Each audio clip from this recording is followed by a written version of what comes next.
What makes Charles special or unique, you would say, is that he has this very laid back and quiet type personality, and he's also like a nerd. A lot of people don't see that side, but I definitely see it. But the funny thing is, my dad used to tell me growing up, if you want a man that's going to treat you right and God-fearing, get you a nerd. So I listened, and I got me a nerd. He can fix any type of computer programming.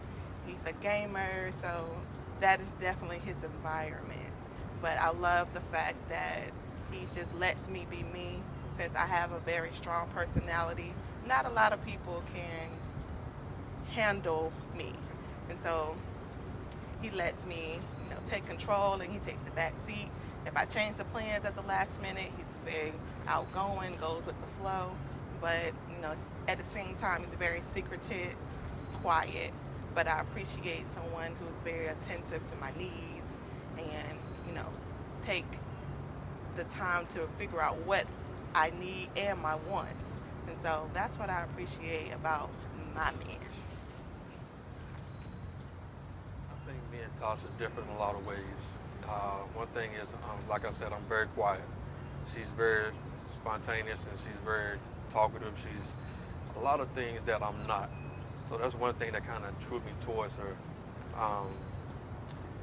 She's like that, very flamboyant. I'm just very quiet and laid back. That's even more, it's exciting to me just to see her like that.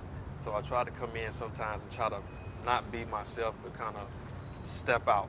And that's one thing that, you try to step outside the box and be a little bit more entertaining or more, a different personality, a better personality than what I already was. So as a individual, getting out that quietness and be more talkative, more involved, if I would say, as a person. And she was heavy on music like I was too. She come to find out I'm a drummer, though she didn't sing, but she was in the church like I am. And then one thing that I did like, she was in the band as well, and I was also in the band. I was in the drum line in Hampton. She was in the marching band with Johnson C. Smith. So it was some very similarities that went very well with one another. We were both firstborns. She's a Leo, I'm that Gemini. And it's just that craziness about her that I do love.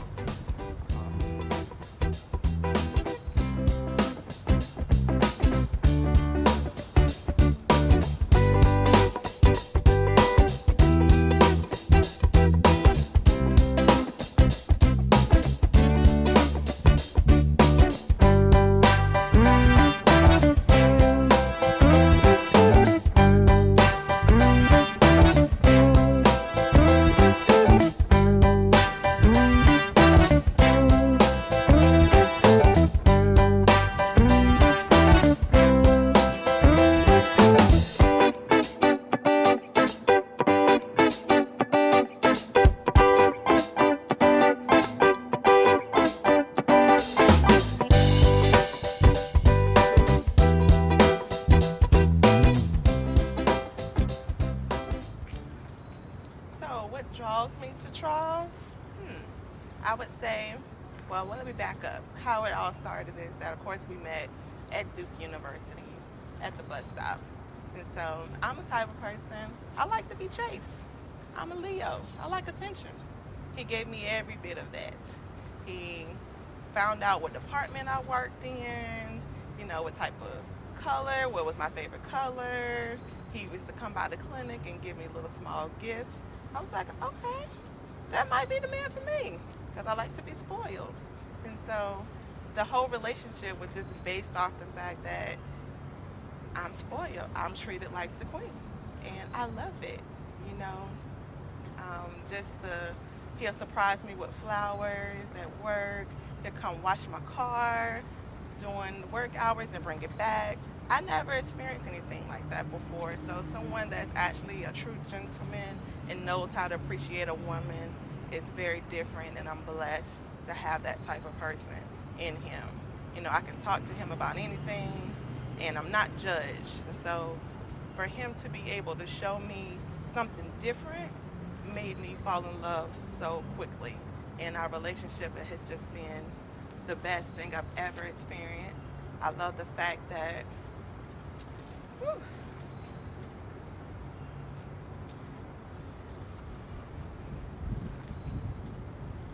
even though my daughter does have a father, he treats her like his own.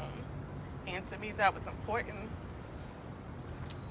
to have someone that can love her just as much as he loves me. And so that is something that definitely drew me, and I knew that this would be my life partner. He never wanted me to take this journey anymore by myself. And so when we're dating, that's the one thing I told him from the beginning. I didn't want him to be with anybody else. I didn't want you to entertain anybody else. This was it. And it was it for me too. But he's definitely the one of a kind for me. I believe the most when it comes to uniqueness of Tasha is how she caught my eye. We saw each other at the bus stop. You know, I didn't know her name at first. So from there, I'm like, I got to know her name. I got to know her name. So then I made a few phone calls. I knew what clinic she started working at. And from there, I found out what her name was. And someone was like, well, you know, do you want to put in a word? I'm like, no, it's all right. I'm just trying to dig a little bit, just trying to find out who she is and, you know, little things about her. And then it came to a certain point where we actually exchanged numbers, started talking a little bit to get to know each other. You know, I loved her features. I loved how beautiful she was, you know, without the makeup. I watched how she took care of herself.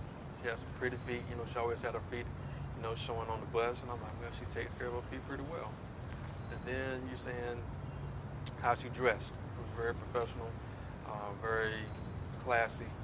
So it came to a point where I just, you know, I had to have her. I had to, you know. So moves were made from the both of us. We went out. Bowling was our first date, actually. And you're saying we had a very good time on our first date. You know, we clicked in a lot of ways. And we shared a lot of laughs. And that's what pretty much, you know, built our relationship from there, that foundation. Was one thing she said to me that was I thought was very sexy. And it was like, you know, when she first started talking, it was like, I don't want you to date nobody else but me. I said, okay. Because, you know, women say certain things, and, you know, it's just that their whole trying to say certain things to catch you. But when she said, I want you to date nobody else but me, I said, okay, well, let's see how we go with that, you know. Which I was already just seeing her, but I wasn't going to tell her that. It was just more of, let's go from there. And, you know, we went out on dates. We started to learn each other, likes and dislikes. You know, we became very good friends. And our conversations started building more and more because I was more of the quiet type. But, you know, it was like, right, I'm going to get you to talk more. Yeah, we'll see what happens. And I grew on her, and I'm talking more. So it's just those things that I'm willing to do for her that I wouldn't do for someone else. And I, you know, stepped up on a lot of things where, you know, she wanted me to make some corrections on as a man. I did that. So that was the unique part about her that I loved, that I was willing to go that extra mile and give her flowers and things of that nature and just try to woo her over as much as possible.